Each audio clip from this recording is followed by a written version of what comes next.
Bismillahirrahmanirrahim. Alhamdulillahirabbil alamin wassalatu wassalam ala asyrafil anbiya'i wal mursalin wa ala alihi wa sahbihi ajma'in. Subhanaka la ilma lana illa ma 'allamtana innaka antal alimul hakim. Rabbi shrah li sadri wa yassir li amri wa hlul 'uqdatam min lisani yafqahu qawli. Amma ba'd. Alhamdulillah ala ni'matil Islam, alhamdulillah ala ni'matil iman wa kafa biha min ni'mah. Alhamdulillah, segala puji bagi Allah Subhanahu wa ta'ala yang memberi kita nikmat Islam iman, yang memberi kita nikmat sehat sempat, yang memberi kita kenikmatan untuk terus bisa mengkaji tentang ilmunya Allah, perkara-perkara yang Allah ta'ala berikan, lewatkan, perantarakan kepada manusia paling mulia, yaitu Nabi kita Nabi Muhammad sallallahu alaihi wasallam.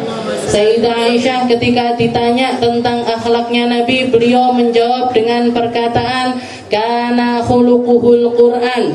Sungguh akhlaknya Nabi Muhammad itu semacam Al-Quran.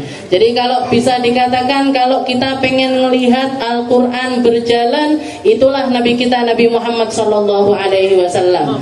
Seseorang yang Allah ta'ala kaitkan setiap kalimat-kalimat, setiap kata-kata, setiap sir, setiap rahasia-rahasia yang terkandung di dalam Al-Quran tidak akan bisa tersampaikan kepada kita kecuali lewat sirnya Nabi Muhammad SAW. Kecuali kita nyari perantara lewat Nabi. Kalau kita mau nyari akhlak, nggak mungkin bisa, nggak mungkin dapat kecuali lewat Nabi. Kalau kita pengen ilmu, nggak mungkin bisa, nggak mungkin dapat kecuali lewat Nabi. Kalau kita pengen kecintaan, nggak mungkin bisa, nggak mungkin dapat kecuali lewat Nabi. Oleh karena itu para orang-orang mulia, mereka-mereka yang memahami isi ilmunya Nabi, yang memahami Al-Quran secara benar, yang memahami apa yang datang lewat Nabi Muhammad secara benar, mereka menjadikan wasilah-wasilah yang dijadikan pegangan kehidupan ini adalah sesuatu yang meliputi Rasulullah SAW. Semacam maulid yang kita baca dikarang oleh orang mulia Habib Ali Habsyi, itu orang yang sangat paham sekali dengan syariat, seseorang yang hafal dengan berbagai macam fan keilmuan. Lalu kenapa yang beliau turunkan, yang beliau wariskan, yang beliau hadirkan untuk umat ini, yang paling cemerlang adalah maulidnya beliau? Karena beliau tahu persis umat ini akan baik-baik saja ketika mereka kenal sama nabinya. Umat ini akan berada di dalam rasa keislaman yang benar ketika hati mereka terpaut kepada Rasulullah Sallallahu Alaihi Wasallam. Ketika mereka bersyariat, bersyariatnya secara benar. Ketika mereka memuji, mereka memujinya dengan cara yang benar. Ketika mereka bersedekah dengan cara yang benar. Ketika mereka berucap, bertindak, kalau sudah hatinya ini terikatkan dengan Rasulullah SAW, maka semuanya akan menjadi sesuatu yang benar. Kenapa? Karena Nabi Muhammad itu ya Al-Quran, Nabi Muhammad itu ya syariat. Nabi Muhammad itu ya syariat itu sendirilah Nabi Muhammad SAW. Oleh karena itu yang beliau berikan, yang beliau pengenkan, istilahnya gini, orang kalau sudah di luaran, apalagi berada di akhir zaman, masa kita untuk mengkaji ilmu itu pendek sekali. Masa kita untuk belajar itu pendek sekali. Maka beliau ini merumuskan sesuatu apa yang aman untuk dikonsumsi umat di zaman akhir ini, yang tidak akan mencelakai mereka, gak akan bikin mereka kualat, gak akan bikin mereka ini menjadi orang-orang yang ada di pinggir jurang. Yaitu apa? Nabi Muhammad. Semua yang berkaitan sama Nabi Muhammad itu aman, Bu. Bahkan para ulama mengatakan, kalau zikir-zikir yang lain, misalkan kita lalai, misalkan kita nggak ikhlas, misalkan kita nggak ngerti maknanya, misalkan kita ini nggak paham memahami kadarnya dengan benar, nggak dapat pahala dari Allah Ta'ala. Jenengan pikiran la ilaha illallah, la ilaha illallah, la ilaha illallah, tahlilan biasanya. La ilaha illallah, la ilaha illallah, la ilaha illallah. Neng buri mangane apa? Sebelah ini jawab soto koyoke. Sebelah sitoke ngomong rawon koyoke. Ndak dapat pahala, Bu. Kenapa? kalimat ini terlalu suci untuk kita potong-potong dengan sesuatu yang kaitannya dengan perut kita. Jenengan bikin majelis ini bukan majelis sholawat, tapi majelis Al-Quran. Ngantuk-ngantuk nggak entuk pahala, delosor-delosor nggak entuk pahala, omong dewe nggak entuk pahala. Kenapa? Karena nggak boleh lalai. Al-Quran niku malati, Bu. Al-Quran itu pencemburu sekali. Al-Quran itu kalau kita mau dapat sirnya Al-Quran, Al-Quran itu kalau bisa ngomong a'tini kullak u'tika ba'di. Kalau kamu mau ngambil aku, kalau kamu mau dapat perhatian dariku, berikan kepadaku semua darimu. Kasihkan waktumu, kasihkan perhatianmu, kasihkan fokusmu, kasihkan adabmu, kasihkan akhlakmu, maka aku akan memberikanmu sebagian dari aku. Makanya tidak oleh Al-Quran itu kalau jenengan baca Al-Quran walaupun cuma khotaman misalkan, baca wadduha ke belakang, lo kok dipotong-potong omong-omongan dewe, sing siji nyamuk-nyamuk, enak iki telone, enak iki, kualat malahan justru. Naruh Al-Quran di sembarang tempat, kualat.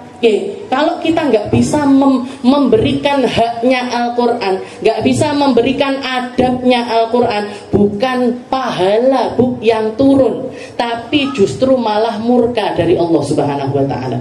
Bu Baban Nur, guru saya dulu pernah menceritakan kejadian yang terjadi di Hadramut. Ada orang, dia itu punya kebiasaan motong-motong Al-Quran. Jadi ketika membaca Al-Quran itu gampangin istilahnya, gampangin. Jadi baca sebagian ayat nanti ditinggal omong-omongan, baca lagi sebagian ayat ditinggal lagi omong-omongan, terus seperti itu sampai di satu saat dikatakan ketika dia membaca Al-Quran, setelah itu motong sama Allah Ta'ala dibisukan seketika, nggak bisa omong neh, nggak bisa ngomong lagi sampai berminggu-minggu, sampai berbulan-bulan, nangis terus. Dia taubat minta ampun sama Allah Ta'ala. Dia nanya kepada gurunya apa sebabnya. Gurunya bilang, kamu kualat sama Al-Quran, kamu sukanya motong-motong Al-Quran. Jadi kita kalau baca Al-Quran itu kalau sudah dimulainya dengan a'udzubillahi minasyaitonirrajim, habis itu baca. Kalau mau melakukan sesuatu yang lain, jenengan tutup shadaqallahul azim baru ngobrol. Kalau dipotong-potong itu malah justru dosa. Kenapa kok majelis ini saya bikin baca maulid? Maulid itu tidak malati insyaallah. Ulama kalau misalkan tentang sholawat, tentang kriterianya Nabi, sesuatu yang berkaitan dengan Rasulullah SAW, Allah Subhanahu Wa Taala selalu penuh rahmat di dalamnya. Makanya ulama-ulama kita itu cerdas. Kalau ada orang ngomong, kenapa kok nggak majelis baca Al-Quran aja? Aduh, kalau orang-orang sekarang, Bu, 6:30 kita mulai hataman Al-Quran. Nanti ada yang jam 7:15 baru datang, ada yang jam 7, ada yang jam 7 lebih 1/4, enek 7:30 datang di tengah-tengah Al-Quran, keluar di tengah-tengah Al-Quran. Aduh, malah tidak karu-karuan ini. Jadi apa yang sekiranya bisa dipakai umat ini iso disambi lah istilahnya. Jenengan arepe ngantuk-ngantuk ritek, arepe mikir sing iki neng buri enek opo dan lain sebagainya. Tapi insyaallah enggak enek yang mikir kayak gitu. Di sini loh enggak ada insyaallah. Jadi kalau pikirannya kemana-mana itu rahmatnya Allah Ta'ala masih lebih besar. Makanya para ulama itu mengatakan salawat itu satu-satunya zikir yang meskipun kita enggak ikhlas, meskipun bahkan riak sekalipun, riak jenengan pamer gila aku sholawatan, jenengan bikin status aku sholawatan neng El Sagap misalkan gitu, panggah untuk pahala Bu, tetap dapat pahala dari Allah Subhanahu Wa Ta'ala. Jadi ulama kita itu bukan sembarangan ketika mewariskan sesuatu itu, mereka melakukannya apa ya ini yang iso, yang bisa dipakai untuk jadi pegangannya umat, aman, nggak bikin mereka kualat, nggak bikin mereka itu su'ul adab, nggak bikin mereka itu adabnya berkurang di sisi Allah Subhanahu Wa Ta'ala, yaitu dilewatkan rahmatnya Nabi Muhammad Sallallahu Alaihi Wasallam. Mungkin kita jadi orang-orang yang bisa nirukan Habib Ali, bisa menirukan orang-orang soleh terdahulu. Yang disampaikan sama Habib Ali di dalam maulid ini benar-benar masuk ke dalam hati kita, bisa jadi bekal cinta kita, bisa menjadi bekal hidupnya kita, bisa memantaskan kita untuk berada di belakang barisan orang-orang mulia, dan juga yang mereka semuanya pastinya ada di belakang barisannya Nabi kita Nabi Muhammad SAW. Kita lanjutkan pembahasan kita di dalam kitab Wasailul Wusul ila Syama'ilur Rasul, ta'lifu Syekh Al-Alim Al-Allamah Al-Muhaddits Yusuf bin Ismail An-Nabhani rahimahullahu ta'ala wa nafa'ana bi ulumi fid dharain amin. Wa an Aisyah radhiyallahu anha anna Rasulullah sallallahu alaihi wasallam qabbala Uthman bin Mat'un wa huwa mayyit wa huwa yabki. Kalau minggu yang lalu, 2 minggu yang lalu kita bahas tentang buka'uhu sallallahu alaihi wasallam, tentang tangisannya Nabi.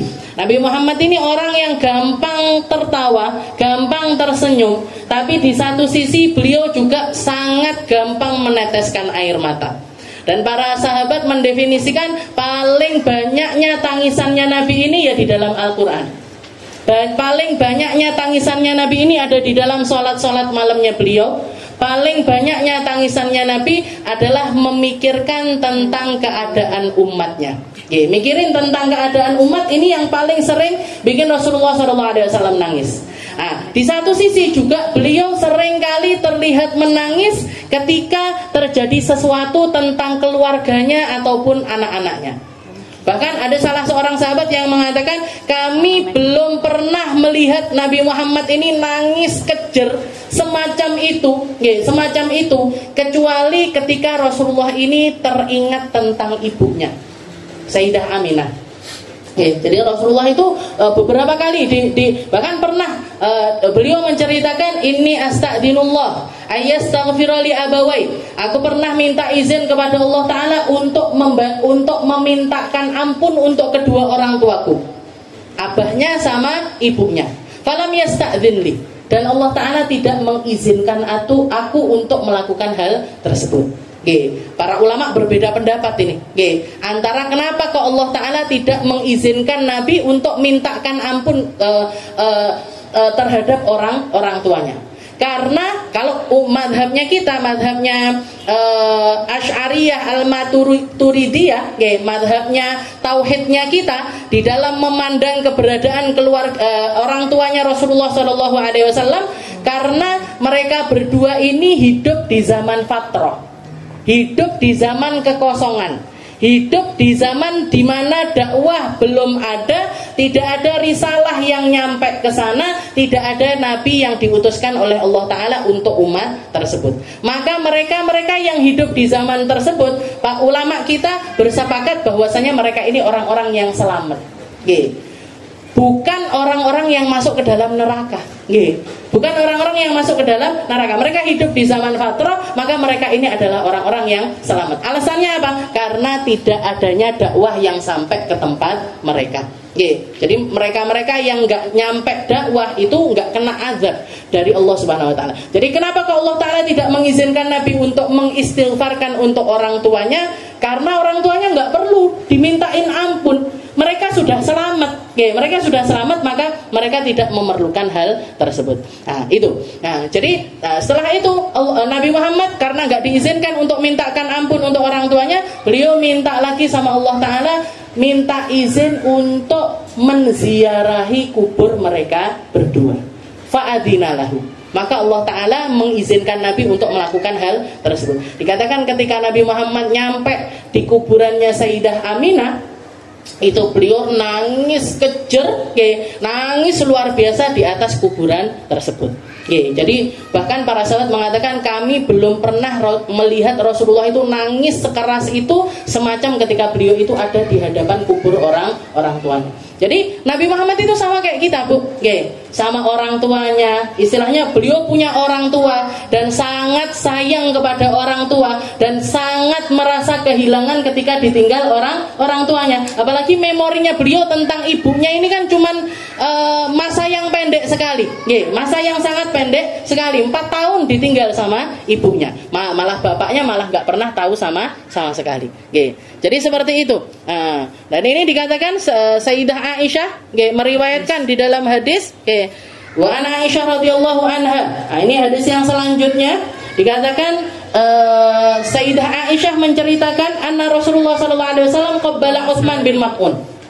Nabi Muhammad itu juga pernah ditemukan beliau itu mencium jenazah salah seorang sahabatnya yang bernama Sayyidina Utsman bin Mas'un. Wa huwa mayyit, waktu itu beliau dalam keadaan sudah meninggal dunia, wa huwa yabki, dan beliau menangisi kepergian dari Utsman bin Mas'un. Bahkan di dalam riwayat beliau ketika datang itu awal Sayyidina Utsman bin Mas'un baru aja meninggal dan matanya itu terbelalak. Ditutup matanya sama Rasul dan beliau mencium kening Sayyidina Utsman bin Mas'un dan beliau menangis ketika mencium kening dari Sayyidina Utsman bin Mas'un. Sayyidina Utsman bin Mas'un ini salah seorang sahabatnya Nabi min awaili man aslam, termasuk orang-orang yang awal sekali masuk ke dalam agama Islam. Bahkan sebelum Nabi Muhammad masuk Dar Arqam bin Arqam, berarti masih di masa Sir, masih ketika Rasulullah itu dakwahnya sembunyi-sembunyi, mek jawili konco-koncone, cuman jawili orang terdekatnya. Beliau dakwah kepada keluarganya. Bahkan dikatakan di masa-masa 3 tahun tersebut Sayyidah Khadijah itu hampir nggak pernah berhenti masak-masak di rumah. Buat apa? Ngundangi kabilah-kabilah dari keluarganya beliau sendiri, dari keluarganya Sayyidah Khadijah, dari keluarganya Nabi, suku ini dikumpulkan, disuruh datang ke rumahnya Nabi, disajikan makanan. Jadi salah satu kebiasaannya Sayyidah Khadijah itu diopeni, tamu-tamu yang datang itu diopeni sama beliau, dan di situ Rasulullah menyampaikan tentang agama Islam. Menyampaikan tentang. Jadi masih di masa itu Sayyidina Utsman bin Mas'un ini sudah masuk ke dalam agama Islam, dan beliau orang yang sangat kekeh di dalam agama, termasuk mereka-mereka yang ikut hijrah ke Habasyah. Waktu itu di awal-awal setelah 3 tahun pertama, setelah itu Rasulullah mendakwahkan secara terang-terangan. Waktu Rasul dakwah terang-terangan ini, orang-orang yang nggak punya pelindungan, itu kan banyak diazab, banyak disiksa. Sayyidina Bilal, Sayyidina Ammar bin Yasir, Sayyidina Khabbab bin Al-Irid yang minggu kemarin kita ceritakan, itu banyak diazab. Akhirnya Rasulullah dapat izin dari Allah Ta'ala untuk memperbolehkan mereka berangkat hijrah. Berangkat hijrah yang pertama ke negeri Habasyah, kalau sekarang namanya Ethiopia. Jadi diizinkan untuk berangkat hijrah. Sebagian kecil, rombongannya kecil, mungkin sekitar 14, istilahnya nggak sampai 20 orang yang berangkat pertama kali, termasuk Sayyidina Utsman bin Mas'un. Berangkat hijrah juga mantunya Nabi Sayyidina Utsman sama Sayyidah Ruqayyah itu juga ikut berangkat hijrah. Nah, ketika para sahabat ini sudah ada di negeri Habasyah, jadi tersebar di negeri Mekah ini satu kabar, kalau umat Islam itu, istilahnya orang-orang Mekah itu sudah menerima agama Islam. Padahal yang sebenarnya terjadi bukan orang Mekah menerima agama Islam secara utuh, enggak, tapi masuk Islamnya Sayyidina Umar bin Khattab. Jadi ketika Sayyidina Umar bin Khattab itu masuk Islam, heboh sak Mekah, heboh luar biasa sak Mekah. Karena beliau orang yang pertama kali jadi begitu masuk Islam, begitu dapat hidayah Islam, beliau ngetuk pintu semua pemuka Quraisy. Diketok pintunya Abu Jahal, aku wis mlebu Islam, dibanting lawangnya. Pergi lagi ke rumahnya saya Abu Lahab, aku wis mlebu Islam, banting lagi pintunya. Jadi datengin pemuka Quraisy. Istilahnya kalau sekarang itu wong penggede-penggedene Tulungagung diparani kabeh, diketuki pintunya, aku wis mlebu Islam. Jadi akhirnya kayak masuk Islamnya Sayyidina Umar ini kayak bom, yang nyebar ke seluruh penjuru negeri Mekah, sampai kabarnya ini nyampe ke telinganya para sahabat yang ada di negeri Habasyah. Mereka mengira kalau umat Islam ini, istilahnya agama Islam ini sudah jadi agamanya para penduduk Mekah. Padahal enggak seperti itu. Ya yang masuk Islam ya Sayyidina Umar ini tadi. Kedengeran kabar, termasuk yang denger kan gitu nggih, kalau jarak jauh itu beritane opo kan dadi opo gitu. Beritanya apa kan jadi apa. Termasuk yang terpengaruh Sayyidina Utsman bin Maz'un. Wes, aku tak mulai ae. Nggih, saya tak pulang aja. Sayyidina Utsman bin Affan juga, wes aku tak pulang sama istriku, putrinya Rasulullah SAW. Banyak di antara para sahabatnya Nabi yang memutuskan untuk masuk Islam. Nggih, memutuskan untuk kembali lagi ke negeri Mekah. Dan peraturan negara, istilahnya kayak kita lah. Di Indonesia punya peraturan orang dari luar, orang yang sudah keluar negeri. Kayak istilahnya kalau sekarang itu ganti kewarganegaraan. Kalau balik lagi ke negerinya harus punya pelindung-pelindung. Dan pelindung-pelindungnya ini harus para pemuka-pemuka dari negeri tersebut. Maka dikatakan Sayyidina Utsman dan lain sebagainya itu ketika mau masuk lagi ke negeri Mekah, mereka ngoling orang-orang siapa yang bisa menjadi pelindung bagi mereka. Kalau Sayyidina Utsman gampang, minta perlindungan dari keluarganya yang memang petinggi-petinggi Quraisy. Nah, kayak semacam Sayyidina Utsman bin Maz'un dan lain sebagainya ini kebingungan. Ya aku mlebu Mekah piye? Nah, ada salah satu orang Mekah yang bersedia untuk menjadi pelindungnya beliau, namanya Walid bin Mughirah. Walid bin Mughirah. Walid bin Mughirah ini setuju untuk melindungi Sayyidina Utsman bin Maz'un. Akhirnya beliau aman lagi masuk ke negeri Mekah. Yang aneh, Sayyidina Utsman bin Maz'un ini dan menunjukkan tentang kekuatan Islamnya beliau. Begitu beliau dilindungi masuk ke negeri Mekah, beliau tinggal lagi di negeri Mekah. Tapi orang-orang udah tahu loh, kamu kan sudah pindah ke Ethiopia, kamu kan sudah pindah ke Habasyah. Balik lagi siapa pelindung kamu? Walid bin Mughirah. Walid bin Mughirah. Istilahnya gitu. Zaman sekarang gitu gampang, kadek dudoi paspor. Tinggal ngasih tahu KTP, tinggal ngasih tahu surat resminya mereka untuk tinggal di negeri tersebut. Jadi beliau jawab, pelindung saya Walid bin Mughirah. Walid bin Mughirah. Nah, sampai beliau melihat keadaannya negeri Mekah ini ternyata masih sama saja dengan ketika beliau pindah ke Habasyah. Masuk Islamnya Sayyidina Utsman ini nggak ngaruh apapun ternyata. Nggak yang bikin perubahan yang orang-orang jadi sungkan untuk ngazab, untuk menindas orang-orang muslim dan enggak. Tetap mereka dalam keadaan yang semacam itu. Maka dikatakan Sayyidina Utsman bin Maz'un ini mendatangi Walid bin Mughirah. Setelah itu mengatakan, wahai Walid, lepasin aja perlindunganmu dari aku. Lepasin aja. Loh, kenapa? Kamu ini loh kalau di bawah perlindunganku kamu bakalan aman tinggal di negeri Mekah. Katanya beliau, saya pengen berbagi rasa dengan orang-orang yang diazab. Saya pengen merasakan hal yang sama seperti yang mereka rasakan. Saya tahu persis dari setiap cambukan, dari setiap tindasan, dari setiap perlakuannya orang-orang kafir Quraisy kepada orang-orang lemah ini, di situ ada pahala dari Allah Subhanahu wa taala. Dilepas, Bu. Perlindungannya ini tadi dilepaskan sama beliau. Dan beliau langsung mendatangi satu majelis besar. Konser lah gampangnya. Konser kalau zaman sekarang. Dikatakan waktu itu zaman negeri Mekah itu dulu yang pekerjaan-pekerjaan kerannya orang di sana itu para penyair. Nah, jadi kalau ada orang yang pintar bikin kata-kata, pintar bikin puisi, pujangga-pujangga itu mereka omongannya didengar dan dibayar mahal. Didengar dan dibayar mahal. Maka dikatakan waktu itu ada seorang penyair namanya Labid, Labid Asy-Syair. Dia itu lagi ngomong tentang syair. Oh begini, bacakan puisi lah istilahnya. Bacakan puisi. Di salah satu isi puisinya Labid ini dia mengatakan ala kullu syai'in ma khalallahu batilu. Katanya dia, sesungguhnya segala sesuatu selain Allah adalah perkara yang batil. Dijawab sama Utsman bin Maz'un ini tadi, beliau jawab, "Shadaqta," bener. Kalau orang kita cakep, pantun, cakep. Jadi bener, dijawab seperti itu sama Sayyidina Utsman bin Maz'un. Seneng kan, mongkok Labid. Ala kullu syai'in ma khalallahu batilu. Shadaqta. Setelah itu dia melanjutkan syairnya dengan mengatakan, wa kullu na'imin la mahalata zailu, dan segala kenikmatan itu sesungguhnya pasti akan sirna. Katanya Sayyidina Utsman bin Maz'un, kadzabta. ngapusi nggih. Ngapusi kamu.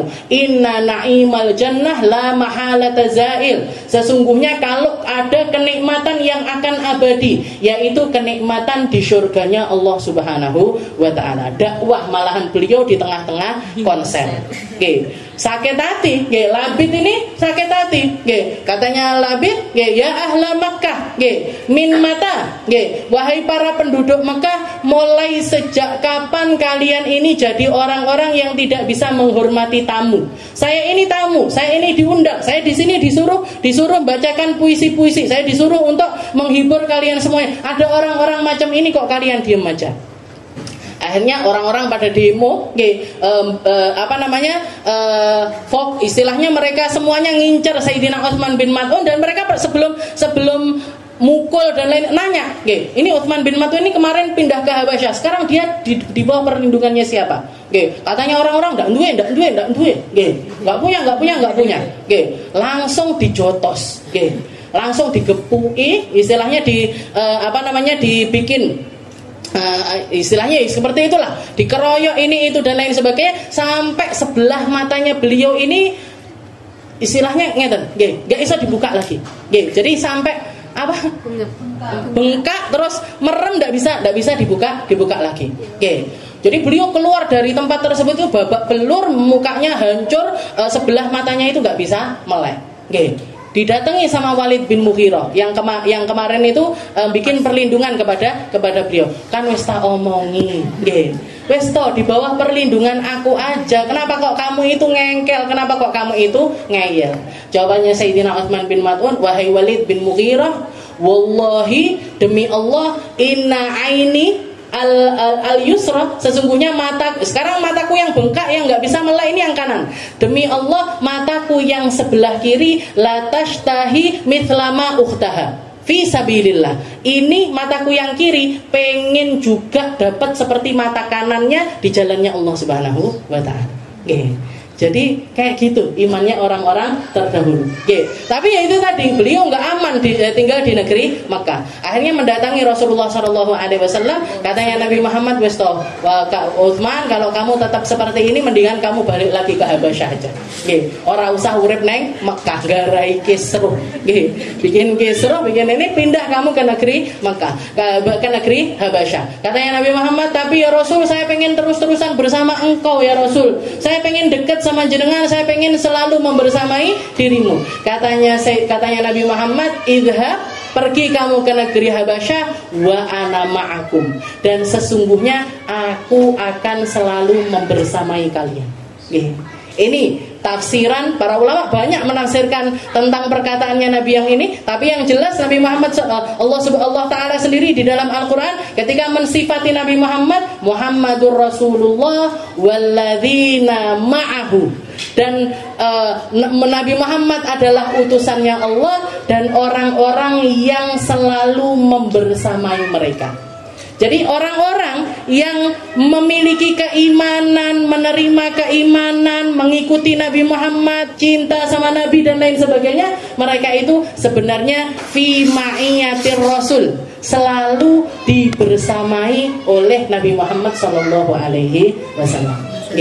Makanya ulama-ulama bahkan sampai zaman-zaman sekarang pun mengatakan, orang kalau baca maulid apapun, habsyikah, tibakah, azabkah, burdahkah dan lain sebagainya, sesungguhnya kita itu sedang membersamai Nabi Muhammad SAW. Kenapa? Karena Allah Ta'ala ketika mensifati Nabi, gak cuma Nabi Muhammad aja, Muhammadur Rasulullah walladzina ma'ahu, dan orang-orang yang senantiasa membersamai mereka, yang sepemikiran sama Nabi, yang setujuan sama Nabi, yang punya hasrat untuk dekat sama Nabi dan lain sebagainya, mereka selalu dibersamai di dunia, dibersamai juga nanti di akhirat insya Allah. Jadi Sayyidina Utsman bin Maz'un orang sing kuwendel banget seperti itu. Setelah Rasulullah hijrah ke negeri Madinah, beliau memutuskan untuk pindah ke negeri Madinah. Jadi nggak tinggal lagi di Mekah, tapi beliau hijrah ke negeri Madinah. Di antara riwayat yang terkenal di dalam kitab-kitab hadis yang menceritakan tentang beliau itu, ketika beliau hijrah ke negeri Madinah itu kelihatan jelas Sayyidina Utsman bin Maz'un ini jadi orang yang sawaman qawaman, jadi orang yang banyak puasanya, jadi orang yang banyak sholat malamnya. Bahkan ketika istrinya beliau itu pergi ke rumah istri-istrinya Nabi, istri-istrinya Nabi ini heran ngelihat istrinya Utsman bin Maz'un ini pakai baju compang-camping, mukanya kusem, nggak dirawat, nggak dandan dan lain sebagainya. Istri-istrinya Nabi walaupun seperti itu Bu, mereka itu rapi. Ngelihat yang semacam itu mereka heran. Wahai engkau, kenapa kok kamu ini berpakaian semacam ini dan mukamu itu kayak orang nggak terawat seperti ini?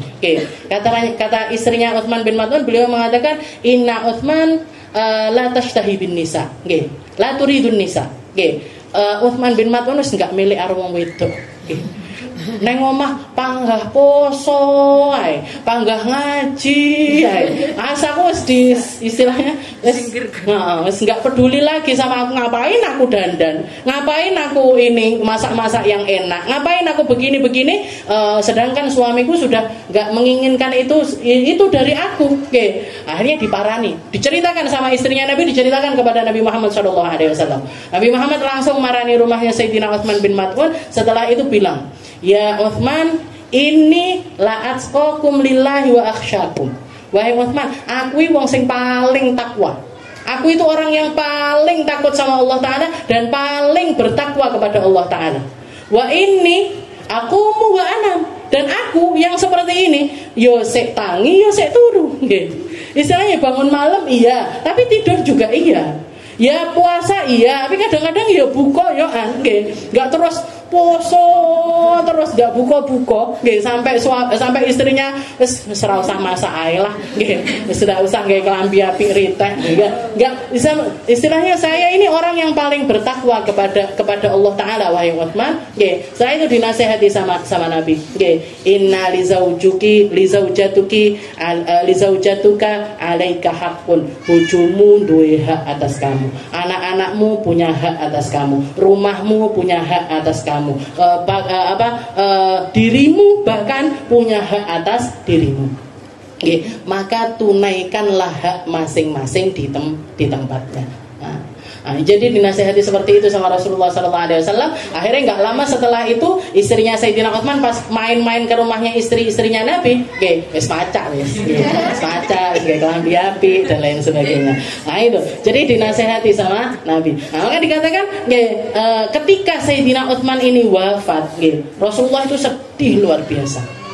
Wa huwa awwalu man mata wa dufina bil baqi, dan beliau adalah sahabat pertama yang meninggal dan dikuburkan di pekuburan Baqi. Jadi para ulama itu mengatakan Utsman bin Maz'un ini orang yang pertama kali membuka kuburan Baqi. Dan baru setelah itu yang meninggal setelah itu baru dikuburkan di situ. Tapi orang pertama yang dikuburkan sama Nabi di pekuburan Baqi itu Sayyidina Utsman bin Maz'un. Dan Rasulullah ketika setelah menguburkan beliau naruh batu besar di atas kuburannya Sayyidina Utsman. Setelah itu beliau mengatakan ata'allamu bihi qabra akhi. Saya pakai batu ini sebagai pertanda ini adalah kuburan saudara saya, yaitu Utsman bin Maz'un. Nah, makanya dikatakan ketika beliau meninggal, Rasulullah yang menjamkan matanya. Dan Rasulullah mengatakan, istilahnya ketika dipejamkan katanya Nabi, makanya kita nggak boleh berprasangka anak uang meninggal kok melek. Itu normal. Kenapa? Karena memang ruh itu ketika dicabut, dia ngikuti jalan keluarnya. Jalan keluarnya di mana? Ubun-ubun ini loh Bu. Ubun-ubun ini tempat keluar terakhirnya ruh. Maka ketika mereka melek, itu menandakan kalau matanya ini ngikuti jalan rohnya mereka. Ojo dadekne omongan melek mata itu. Jangan. Kelihatan melek ya ditutup. Ditutup, keluarganya yang bisa nutupkan. Habis itu nanti kalau misalkan mangap, ininya di bagian dagunya itu ditali. Nah, kemarin yang ikut daurah jenazah ngerti wis pisan. Pinter kabeh insyaallah. Anak nama mboten jenengan. Kula teng mriki. Nggih. Nah, jadi beliau setelah itu dicium sama Nabi, nggih, dicium qabbala baina fi jabhati. Nggih, dicium keningnya sama Rasulullah sallallahu alaihi wasallam, ditutupkan matanya dan beliau menangis ketika melakukan hal tersebut. Wa huwa akhuhu minar radha'ah. Dan selain itu, kenapa kok Rasulullah dekat sekali sama Sayyidina Utsman? Karena beliau juga saudaranya serodha'ah. Nggih. Jadi pernah sesusuan sama Nabi, sesusuan sama Rasulullah SAW. Beliau pernah menyusu kepada ibu yang sama, yaitu Thuwaibah al-Aslamiyah. Thuwaibah al-Aslamiyah itu ibu susunya Nabi sebelum beliau disusui sama Sayyidah Halimatus Sa'diyah. Jadi orang yang pertama kali nyusuin Nabi itu Sayyidah Aminah, ibunya sendiri. Setelah Sayyidah Aminah, Rasulullah juga disusuin sama Thuwaibah al-Aslamiyah. Thuwaibah al-Aslamiyah ini budaknya Abu Lahab, yang pertama kali ngasih tahu Abu Lahab tentang kelahirannya Nabi. Yang setelah itu dimerdekakan sama Abu Lahab. Karena kamu ngasih tahu aku kabar yang sangat menggembirakan, kamu fa'anti hurrah, kamu merdeka. Di jalannya, enggak di jalannya Allah. Saya kan urung kenal Gusti Allah. Jadi dimerdekakan sama Abu Lahab. Nah, setelah itu Sayyidah Aminah nyari ibu susuan, terutama dari daerah-daerah yang murni, udaranya murni, terus bahasanya masih fasih dan lain sebagainya. Kebanyakan dari Bani Sa'ad. Dari Bani Sa'ad, daerah pegunungan-pegunungan, daerah desa-desa.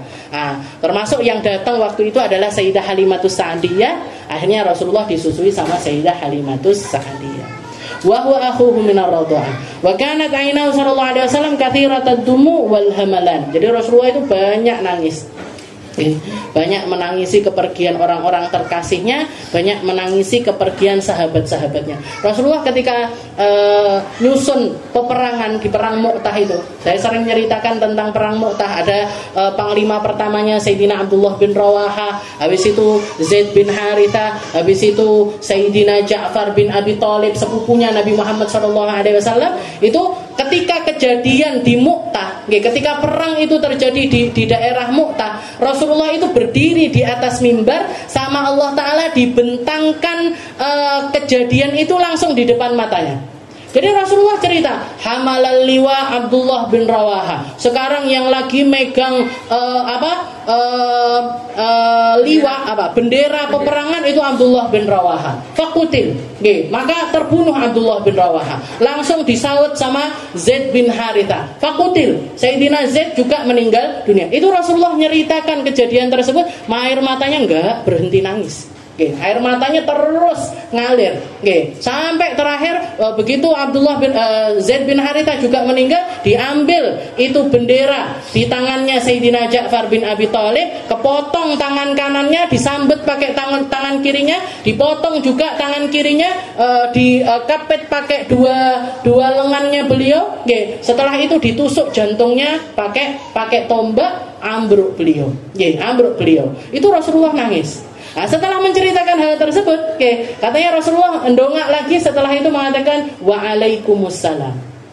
Para sahabat nanya, siapa ya Rasul? Kok jenengan tahu-tahu mengucapkan jawabi salam? Katanya Nabi, datang Sayyidina Ja'far bin Abi Thalib, dan Allah Ta'ala telah menggantikan dua lengannya yang putus dengan dua sayap. Dia datang mengucapkan salam kepadaku untuk naik ke atas langit. Jadi langsung live, diceritakan sama Rasulullah sallallahu alaihi wasallam. Wa kasafati syamsu marrah, faja'ala sallallahu alaihi wasallam yabki fi shalah. Pernah juga kejadian di mana kasafati syams, terjadi gerhana matahari. Terjadi gerhana matahari ini kejadiannya ketika putranya Nabi meninggal. Jadi Rasulullah pernah di akhir usianya beliau dikaruniai sama Allah Ta'ala putra namanya Ibrahim. Dan ketika lahirannya malam. Jadi Sayyidah Mariyatul Qibtiyah ini melahirkan di waktu malam. Dan malam itu juga Rasulullah mengatakan, beliau mengatakan telah lahir tadi malam. Jadi paginya beliau mengatakan, telah lahir tadi malam putraku, fasammaituhu bi ismi Abi Ibrahim.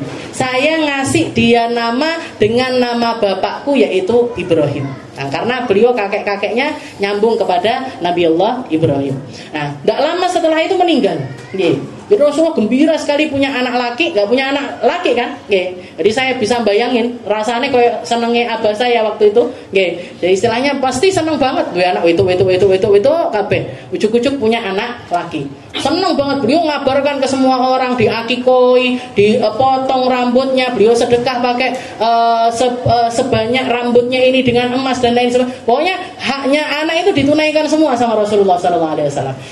Nggak taunya masih kecil meninggal. Masih beberapa bulan setelah itu meninggal dunia. Dan ketika Sayyid Ibrahim ini meninggal, jadi ketika putranya Nabi yang namanya Ibrahim ini wafat, waktu itu kejadian yang namanya gerhana matahari. Ujuk-ujuk gerhana. Matahari ketutupan sedikit demi sedikit pakai bulan. Orang dulu kan nggak ngerti mana bulan, mana matahari. Nah mereka pahamnya, loh Padang ujuk-ujuk kok gelap. Tahu-tahu kok gelap. Nah jadi dikatakan kasafati syams marrah. Pernah kejadian di zamannya Nabi itu terjadi gerhana matahari. Faja'ala sallallahu alaihi wasallam yabki fis shalah wa yanfukh. Dikatakan itu kejadiannya setelah Rasulullah itu nguburkan putranya.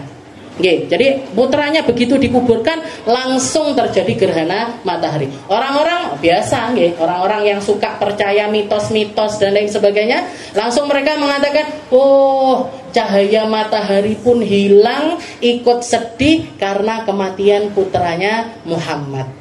Karena kejadian meninggalnya putranya Rasulullah SAW. Langsung ditampik sama Nabi Muhammad. Innal qamar wasyams ayatun min ayatillah. Matahari, bulan itu semuanya adalah tanda-tanda kekuasaannya Allah Ta'ala. Tidaklah hilang cahayanya kecuali limauti ahadikum, karena kematian seseorang atau apapun, tapi murni karena Allah Ta'ala ingin memperlihatkan kekuasaannya kepada hamba. Kalau Allah Ta'ala pengen ngambil cahayanya seseorang, diambil sama Allah Ta'ala. Mau dibalik nih sama Allah. Mau jadi orang itu, manusia itu semuanya terserah Allah Ta'ala. Yang ini mau dikasih ilmu, yang ini mau dikasih ibadah, yang ini mau dikasih dzikir, dan itu terserah Allah Ta'ala. Dan ketika Allah Ta'ala ngasih, pengen ngambil, terserah juga sama Allah Ta'ala.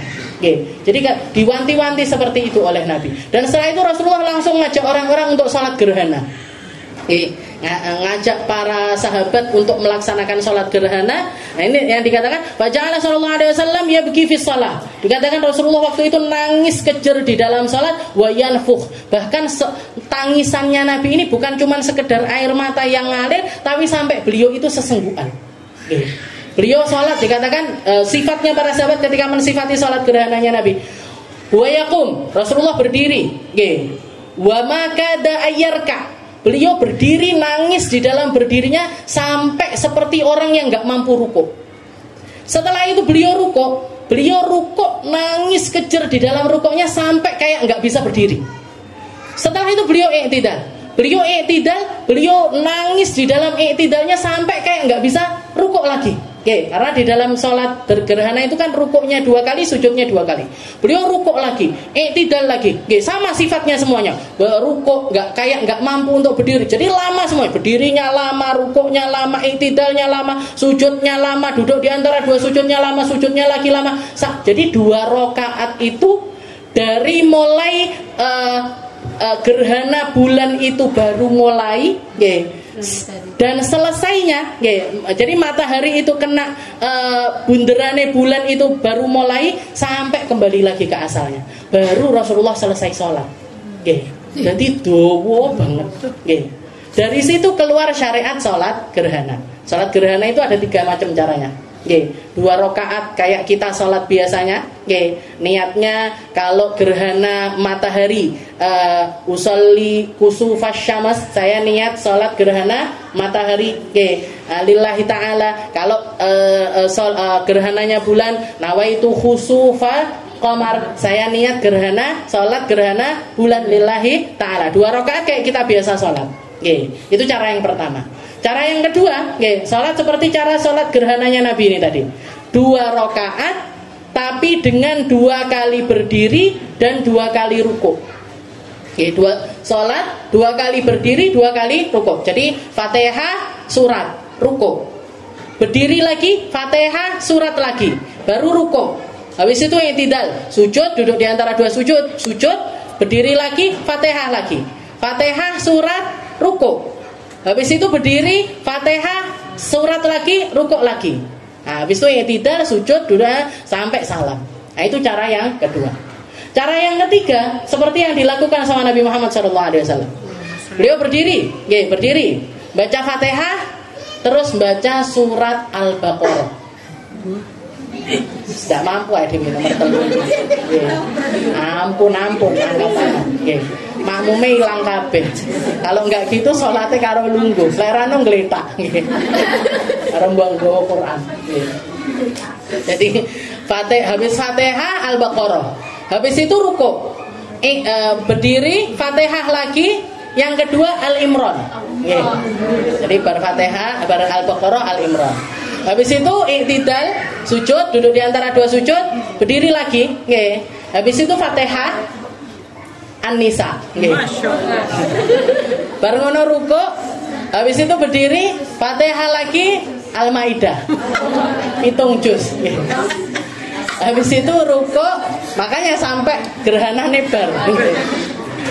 Nah, sampai gerhananya selesai. Habis itu saat diselesaikan sama beliau. Itu cara sholatnya Rasulullah SAW ketika gerhana matahari sepeninggal dari putranya. Jadi Rasulullah habis selesai, orang-orang ini habis selesai nyolati jenazahnya Sayyid Ibrahim, berangkat ke kubur, nguburkan, terjadi gerhana, balik lagi ke masjid, sholat gerhana. Nggih, dek enek sing protes, ya Rasul neng pasar dhisik, nggih. Ya Rasul sik repot, nggih. Ya Rasul diceluk mamake. Dek enek. Ndak ada yang protes. Mereka yang pertamanya ikut sholat jenazah, mereka juga yang langsung ikut sholat gerhana bersama dengan Nabi Muhammad SAW. Gak ada juga yang ketika sholat ini Subhanallah. Okay. Nggak ada. Semuanya melok dari awal sampai akhir. Nah, di situ kita tahu istilahnya kenapa kok Islam ini begitu berjaya di zamannya Rasulullah SAW. Kabeh sam'an wa ta'atan. Semuanya satu kata. Semuanya dipandu oleh satu manusia. Semuanya ngikuti sendiko dawuh sama Rasulullah SAW. Ndak enek wong gampang protes, ndak enek wong gampang nyelatu, ndak enek wong sing gampang melete itu nggak ada. Di situ sir kekuatan dari Rasulullah SAW. Jadi dikatakan bacaan Rasulullah SAW yabki fis shalah, dan waktu itu Rasulullah nangis luar biasa, wa yanfuh, bahkan sampai tangisannya ini keluar suara. Jadi beliau baca Al-Quran itu sambil nangis. Bayakul, dan dikatakan yang paling banyak diucapkan sama Nabi, setelah beliau terjadinya gerhana matahari itu tadi, beliau banyak mengucapkan doa sambil mengatakan, ya Rabb, alam ta'idni an tu'adzibahum wa ana fihim, ya Rabb, alam ta'idni alla tu'adzibahum wa hum yastaghfirun. Katanya Nabi Muhammad, ya Allah, bukankah engkau berjanji tidak akan mengazab umatku ketika aku masih bersama dengan mereka? Dan ya Allah, bukankah engkau berjanji kepadaku bahwasanya engkau tidak akan mengazab mereka ketika mereka senantiasa minta ampun kepadamu, ya Allah. Wa nahnu nastaghfiruka ya Rabb, dan kami sekarang ini masih jadi orang-orang yang senantiasa minta ampun kepadamu. Jadi di momen itu Rasulullah itu sangat takut sekali umat ini diadab seperti umat-umat sebelumnya. Beliau takut sekali, jadi beliau mengingatkan firman-Nya Allah Ta'ala kepada Allah Ta'ala. Ya Allah, bukankah engkau berjanji di dalam Al-Quran ada ayat yang wa ma kana Allah ayyu'adzibahum wa anta fihim wa ma kana Allah ayyu'adzibahum wa hum yastaghfirun. Wahai Muhammad, kami tidak akan mengazab kaummu ketika kamu membersamai mereka, dan kami tidak akan mengazab mereka ketika mereka beristighfar kepadaku. Nah, ini jadi diulang-ulang sama Allah. Ya Allah, katanya kalau aku di sini nggak bakalan diazab. Ya Allah, kalau aku masih mereka masih beristighfar, katanya mereka tidak akan mendapatkan azab. Wa nahnu nastaghfiruka ya Rabb, dan kami senantiasa minta ampun kepadamu. Dari hadis ini banyak sekali hikmah yang diambil oleh para ulama. Banyak sekali hikmah yang diambil. Salah satunya, Rasulullah Shallallahu Alaihi Wasallam itu salah satu misi utamanya beliau. Salah satu misi utamanya beliau menghilangkan khurafat yang keterlaluan. Kalau mukjizat itu ada, mukjizat ada, keramat ada. Jadi sesuatu sihir ada, sesuatu yang khariqul ada, sesuatu yang keluar dari kebiasaan itu dikukuhkan sama Nabi Muhammad SAW. Tapi kalau sudah masuk ke khurafat, apa jenengan khurafat? Khurafat itu mempercayai sesuatu dengan berlebihan. Mempercayai sesuatu dengan, iki gerhana iki gara-gara enek sing mati, atau kalau orang kita malah tambah banyak lagi khurafatnya. Ojo mantu sura-sura, ojo pindah omah sura-sura, ojo mantene ojo dingenekne, kudu melok sangate, kudu wakeh banget kuda. Ini semuanya khurafat, Bu. Tapi kejadian Ustazah benar-benar kalau bikin kayak gini ternyata terjadi yang seperti ini. Itu bukan karena memang hal itu yang terjadi, bukan, tapi karena mayoritas orangnya memilih untuk suudon sama Allah Ta'ala. Jangan bayangkan yang nggak mau bikin mantu suroi mek wong Jawa Timur, Jawa Tengah emoh nggak popo, Jawa Barat nggak apa-apa. Bulan terbaik. Apa neng Mekah, Medina, nggak ada. Bulan buruk itu nggak ada. Yang ada manusia-manusia yang menganggap Allah Ta'ala memperlakukan mereka dengan buruk. Katanya Allah Ta'ala, ana ala dhanni abdibi, saya akan melakukan sesuatu sesuai dengan persangkaan hamba. Kalau mereka suudon sama Allah Ta'ala, ya sudah, Allah Ta'ala akan memberlakukan hal tersebut kepada mereka. Tapi yang namanya yang ini harus begini, tidak ada, Bu.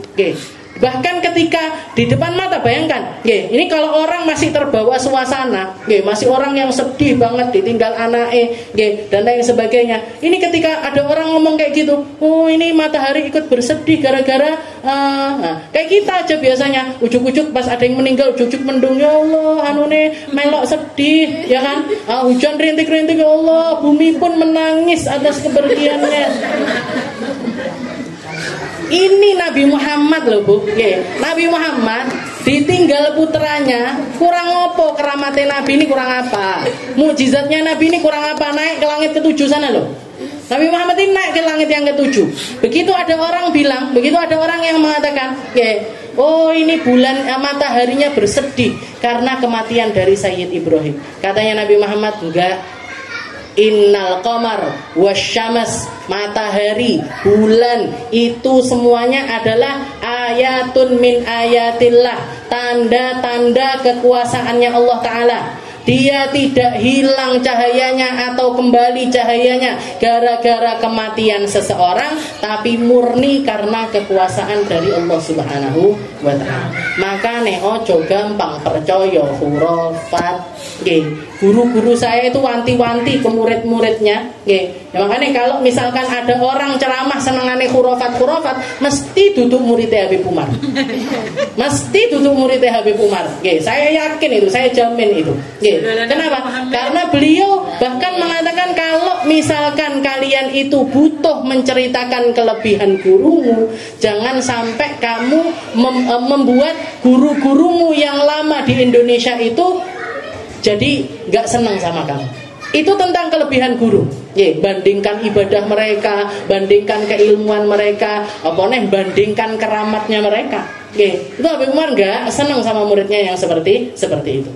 Bahkan beliau wanti-wantinya juga ini. Jadi jalan dakwahnya kita itu asasnya 3 macam. Yang beliau selalu sampaikan di visi misinya Darul Mustafa ataupun Darul Zahra. Al-ilmu, kita itu misinya adalah menanamkan keilmuan yang benar. Setelah itu ditambahi dengan amaliyah yang benar. Jadi ilmu tidak cuma jadi ilmu tapi diamalkan. Setelah itu yang ketiga, tazkiyatun nafs, bersihkan hati. Itu jalan syariatnya yang beliau bahkan beliau selalu mengatakan kepada murid-muridnya, ajarin orang-orang sekitar, kalau kamu dakwahlah untuk agar mereka ini berpegang teguh dengan syariat. Jadi pegangan sama syariat secara benar itu yang pengen beliau sampaikan kepada umat. Karena manusia ini kalau sudah pegangan sama syariat, gak butuh apa-apa, gak butuh sesuatu yang lainnya. Dan syariat ini menjadi pakem, remnya kita. Di sing bener, di sing salah. Mana yang harusnya begini, mana yang harusnya seperti itu. Jadi Rasulullah mengingatkan Allah Ta'ala, ya Allah, katanya jenengan gak akan mengazab ketika saya bersama mereka. Katanya engkau tidak akan mengazab ketika mereka itu beristighfar kepadamu. Nah, ini adalah hadis yang terakhir yang berkaitan dengan buka'uhu sallallahu alaihi wasallam. Dan di akhir ini saya bacakan aja. Wa amma utasu Rasulullah sallallahu alaihi wasallam, kalau bersinnya Nabi, faqad kana sallallahu alaihi wasallam idza atas wa da'a yadahu aw thawbahu ala fi. Beliau kalau bersin naruh tangannya atau bajunya di atas sininya, di bagian mulutnya. Wa khafadha biha sauta, dan suaranya dikecilin. Enggak malah wah heng. Jadi dikecilin sama Nabi, diempet lah. Wa kana sallallahu alaihi wasallam idza atas, dan Nabi Muhammad kalau bersin hamidallah. Setelah beliau bersin, beliau mengucap alhamdulillah. Fayuqalu lahu yarhamukallah. Nanti orang sekitarnya menjawab dengan kalimat semoga Allah merahmati dirimu, yarhamukallah. Kalau perempuan yarhamukillah. Lek wahinge bareng-bareng gimana Ustaz? Yarhamukumullah. Jadi kalau laki-laki yarhamukallah, kalau perempuan yarhamukillah. Kalau sing wahim bareng ngono ngucap alhamdulillah bareng, yarhamukumullah. Fayaqul yahdikumullah wa yuslih balakum. Nanti yang bersin doain balik.